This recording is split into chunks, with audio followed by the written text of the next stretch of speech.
प्रभाव रहेगा आप सबकी राशियों पर मेष से लेकर मीन तक का हम आपको बताएंगे। किस तरीके का फल देता है एक वक्री प्लैनेट, और ख़ास तौर से गुरुदेव देवगुरु बृहस्पति, जिनको देवताओं के गुरु कहा गया है और ब्रह्मांड के अंदर अत्यधिक शुभ प्लैनेट है। जब भी देवगुरु बृहस्पति की हम बात करते हैं तो हम बात करते हैं घर के अंदर सौभाग्य के आने की, स्त्री की कुंडली के अंदर पति के सुख को हम देखते हैं, और शरीर में लीवर है, इससे संबंधित चीज़ों को हम ध्यान में रखते हैं। और देवगुरु बृहस्पति यानी समृद्धि का कारक प्लैनेट है। कुंडली के अंदर 5 भाव का कारक होता है, और इनकी जो दृष्टि होती है वो सप्तम, पंचम और नवम रहती है। पर जब वक्री स्थिति होती है तो 3 गुना अधिक अच्छा फल देकर चलती है। तो आज हम बात करेंगे कि गुरुदेव बृहस्पति 120 दिन के लिए वक्री हो रहे हैं, जो कि 86 डेज कुंभ राशि के अंदर ही वक्री होकर चलेंगे। 20 जून 2021 से 18 अक्टूबर 2021 तक वक्री चाल से चलेंगे देवगुरु बृहस्पति, और इसको हम देखेंगे तो ये 2 नक्षत्रों के अंदर रहेंगे।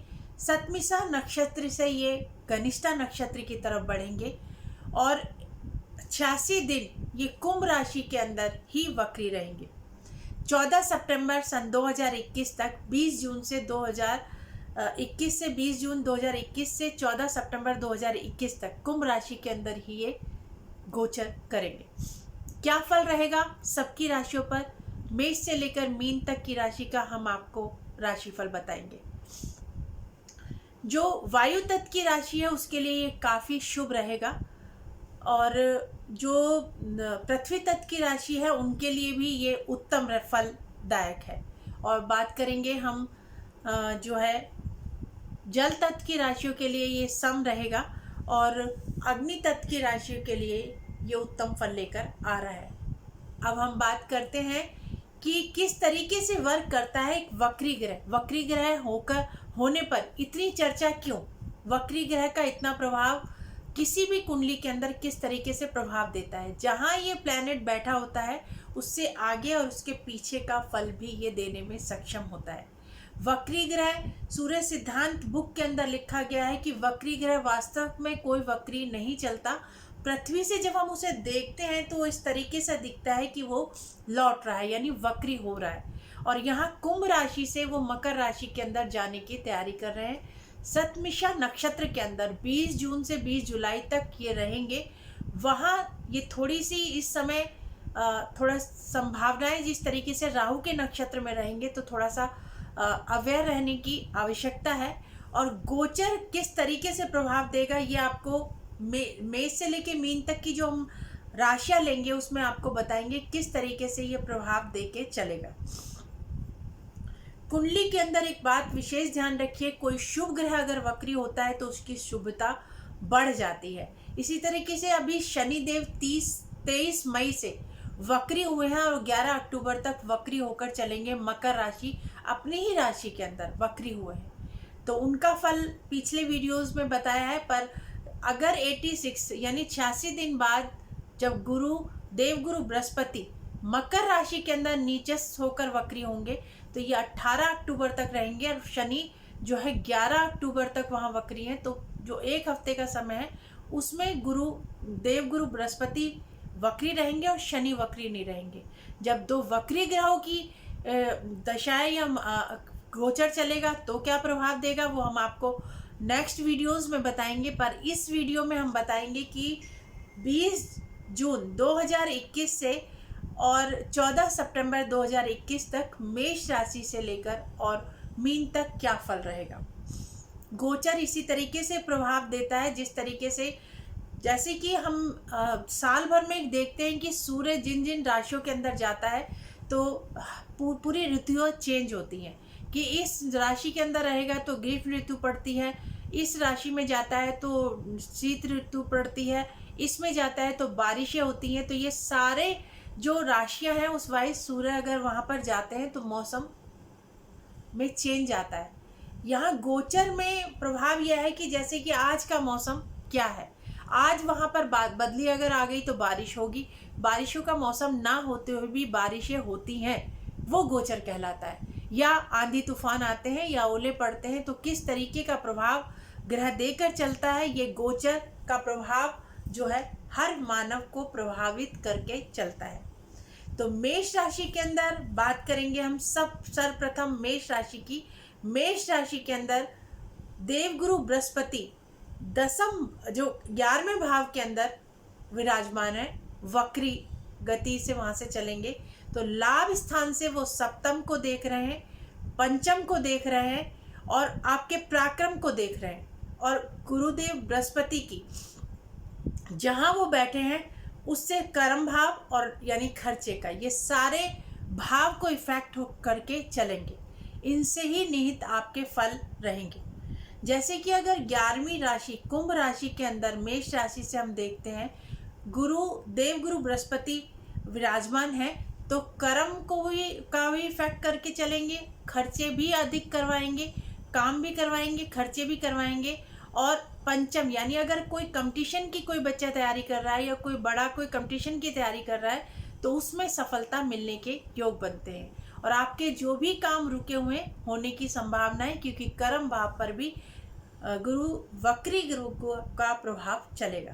पराक्रम आपका बढ़ा हुआ रहेगा, आपको अपने छोटे बहन भाइयों का सहयोग प्राप्त होगा क्योंकि गुरु की 5वीं दृष्टि वहीं पर पड़ रही है।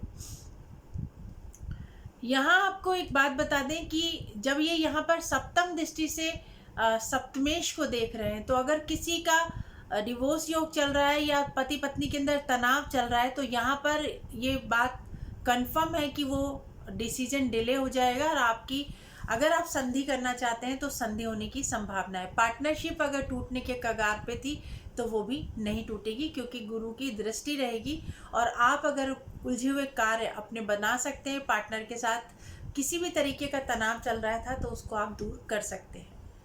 अब बात करते हैं कि जो बच्चे का जो कंसीव करना चाह रहे थे और अगर उनका कंसीव नहीं हो रहा था तो यहाँ पूरी संभावना बन रही है कि वो कंसीव कर सकते हैं और उत्तम संतान योग बनते हैं। गुरु अपने से आगे वाली राशि का भी फल करेंगे तो खर्चे भी अधिक करवाएंगे, तो खर्चे होंगे पर शुभ कार्य के लिए रहेंगे।